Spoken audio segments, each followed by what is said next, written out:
Hello everybody, this is Steve from Old Boy Moto.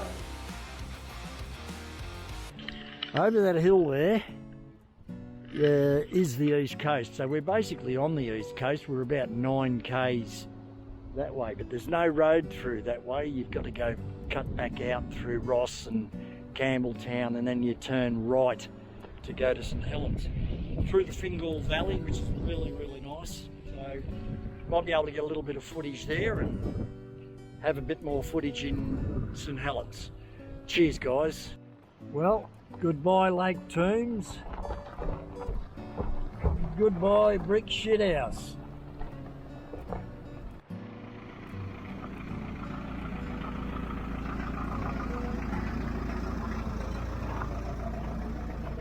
All good? Oh, yeah.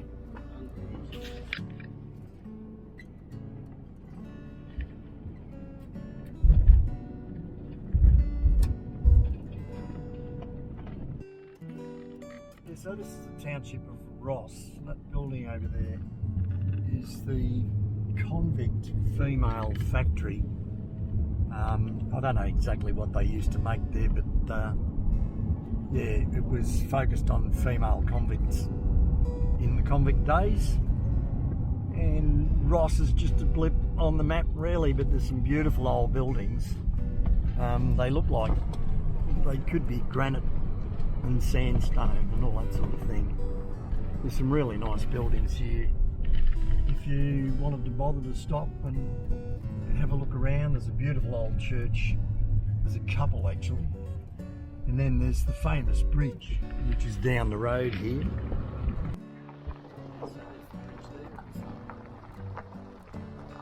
Date on it in Rome. MD Triple C Triple X V1.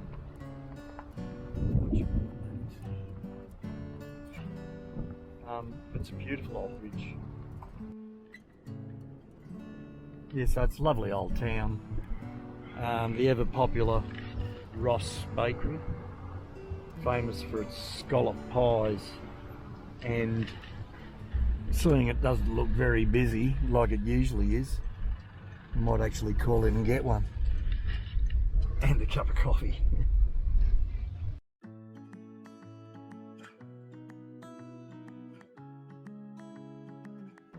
Yeah, so just getting very close to St Mary's now in Tassie, and we're on the Fingal St Mary's Road, and the inactive volcano there, that mountain that's quite pronounced, is called St Patrick's Head, and yeah, it's an unmistakable landmark.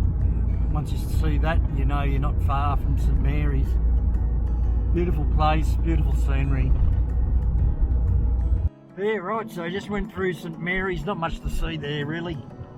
There's a good Chinese shop, but this is St Mary's Pass, and it's a very windy section of road cut into the side of the hill basically. It's been here for a long time and can be very dangerous depending on what traffic's on it. You know, you get big semi-trailers and everything else on this. So, you know, you got to be pretty careful. You know, the locals drive it every day, but as you can see, you know, people still manage to hit the guardrail and everything else. It's pretty hairy. It goes for 6 kilometres, and when you reach the bottom, it's, you know, fairly flat and that sort of thing, but shored up on one side to stop all the rock falls and everything else. So yeah, it's a beauty. Long way down on that side, and there's some very sharp bends. Yeah, so the motorbikes love this, but it can be very dangerous. As you can see, the posts have been hit here on the left hand side. Quite a few have been hit. There you go, St Mary's Pass.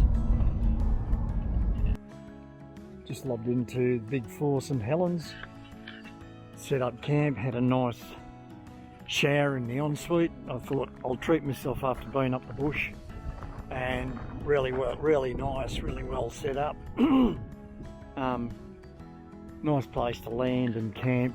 So yeah, a lot of big caravans and stuff around. But, the ensuite's just a beauty because you can store stuff inside, and it's beautifully nice and clean and nice hot water, and yeah, it's just great. So I thought I'd do that. And anyway, I'm going to go for a bit of a walk in to St Helens and see if I can get a bit of footage. So it really is a nice park.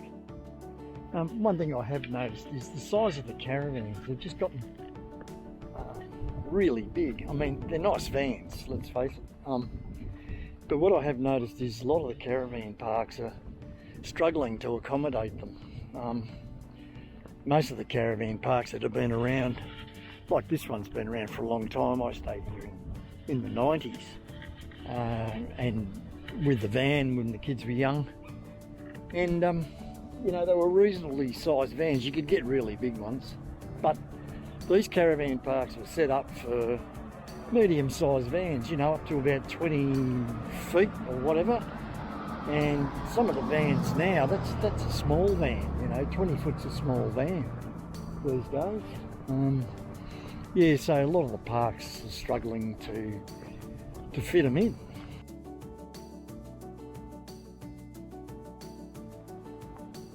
So just as you come down from the Big Four, there's an oyster place here, and there's a tackle shop and all that sort of stuff. And I just noticed on the sign there that you can buy mutton birds. I haven't seen that for, oh, God almighty, I don't know how long. Mutton birds. Apparently they're a good eating bird, and they taste like mutton, apparently. As you can see, it's a beautiful spot. I can remember being here in the late 90s when the kids were young. As I said before, we were in the caravan up at the Big Four, which was very nice. And we remembered walking along here and just collecting oysters. Now, can you believe that? You know, here we are in the middle of town. And as far as I know, the oysters would still be there. Probably not a good thing because, you know, it is a boat port, and, you know, the water, well, you know, it's hard to tell whether the water's 100% or not. But anyway, the oysters were beautiful. As you can see, it's just a beautiful spot, and what a day. It'd probably be 20 degrees, and it's a nice walking path. Oh, just wonderful. There we go, there's quite a few oysters there, just growing on the rocks. Fantastic. So just as you come over the bridge from the caravan park, you'll come across the wharf, and mainly for the crayfishing boats. Great thing to see these guys still going. As you know, Australia took a fair hit in the crayfish industry, but the boats are here, the big trucks are here, so it looks like things are moving again. Yeah, as most of the world knows, the Chinese just weren't buying our crayfish, but I think things are on the mend in that respect. Still an industry going. I don't know how well it's going, but it's going. So that's the main thing. I better get out of this bloke's way and get run over. Yeah, very good to see. Looks like the wharf's, you know, firing up. So really good. There's quite a few boats here, which is great. Great to see.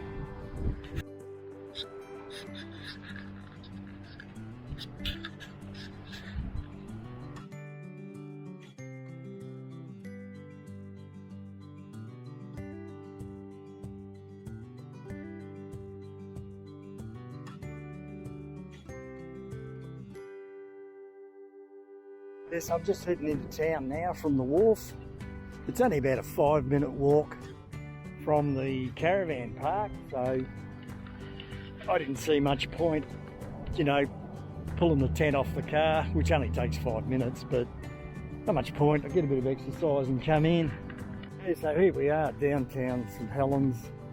You've got everything you want. There's a couple of IGAs, there's hardware stores, you name it. It's a typical sort of inland town.